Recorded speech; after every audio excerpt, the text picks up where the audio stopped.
Olá, meus irmãos, graça e paz. Mais uma vez um bom dia. Que o Senhor continue a guardar, proteger e abençoar a tua vida em mais esse dia, no nome do Senhor Jesus. Estamos aí compartilhando por esse tempo a palavra do Senhor, trazendo alguns textos de encorajamento, alguns textos bíblicos aonde nós vamos olhar o chamado a qual o Senhor tem para as nossas vidas. Os irmãos vão ver, a gente vai sempre estar falando sobre isso. Chamado, a questão de coragem, a questão de ousadia. Por que a gente pensa nisso? Qual que é o intuito disso? É entender que a Igreja de Cristo, ela é algo espiritual. Ela é espiritual, não é algo espiritual. Ela é espiritual. Ela é sobrenatural. Então nós precisamos agir, precisamos olhar para a igreja segundo essa realidade do que a igreja é. Muitas vezes nós queremos fazer da igreja algo tão somente humano. Não é. São sim formados por pessoas, são sim formados por humanos, pensando dessa forma, mas toda a execução, toda a questão dela é espiritual, é sobrenatural. Porque se não for a presença do Senhor, se não for a presença do Espírito Santo, a igreja fecha. A igreja fecha. A igreja não está na força do seu pastor, a igreja não está na força da sua liderança, a igreja não está na força da sua idade. A igreja está sim no poder do Senhor. Então, quando nós entendemos isso e pensamos em evangelismo, pensamos em crescimento, pensamos em convidar mais um, em convidar alguém para estar na igreja, eu preciso, em primeiro ponto, olhar isso. E hoje o texto que eu quero compartilhar é Atos capítulo 4, e versículo 31. Olha o que diz esse texto. Depois de orarem, tremeu o lugar em que estavam reunidos. Todos ficaram cheios do Espírito Santo e anunciavam corajosamente a palavra de Deus. Olha que texto rico. Claro, estamos aqui, é muito importante pensarmos em todo o contexto do livro de Atos, né? Um livro que está falando sobre a expansão, um livro que está falando sobre o avanço da igreja, um livro que está, como com certeza todos nós já ouvimos, que o livro de Atos dos Apóstolos, ele é um livro que fala dos atos, né? Dos atos do Espírito Santo, de como o Espírito Santo agiu, de como o Espírito Santo usou, de como o Espírito usa e usou de forma sobrenatural a vida dos apóstolos.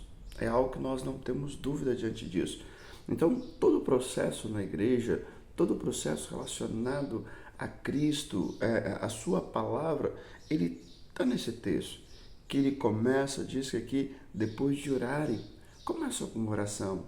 Começa realmente nós apresentando o nosso coração ao Senhor.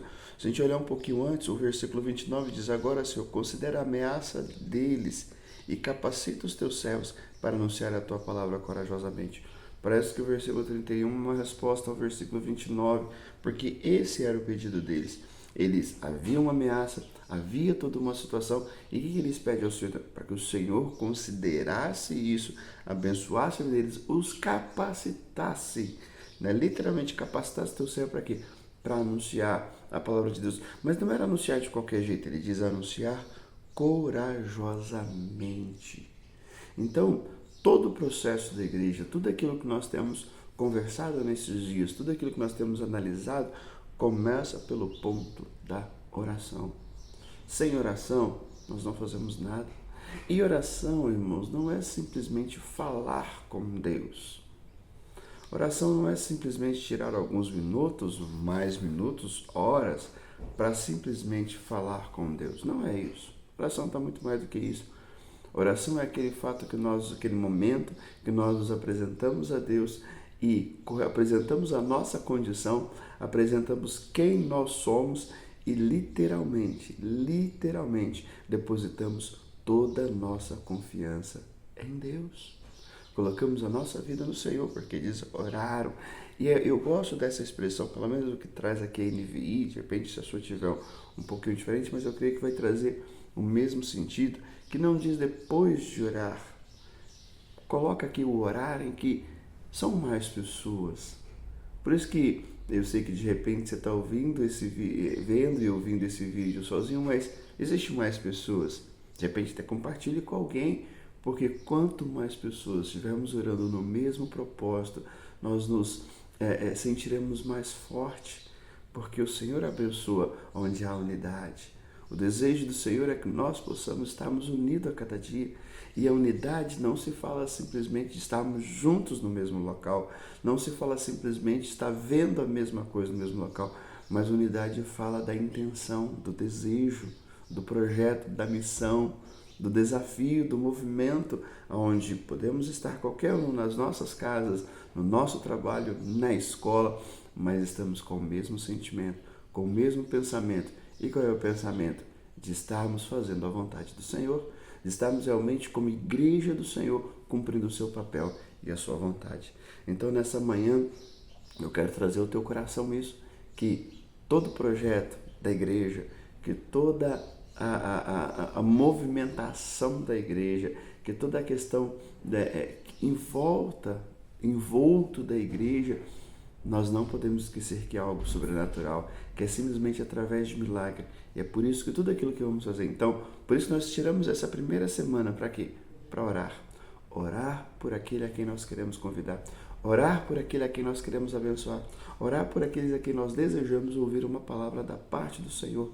Orar por aquele a quem nós queremos no dia 9 de novembro estarmos juntos adorando e glorificando o nome do Senhor.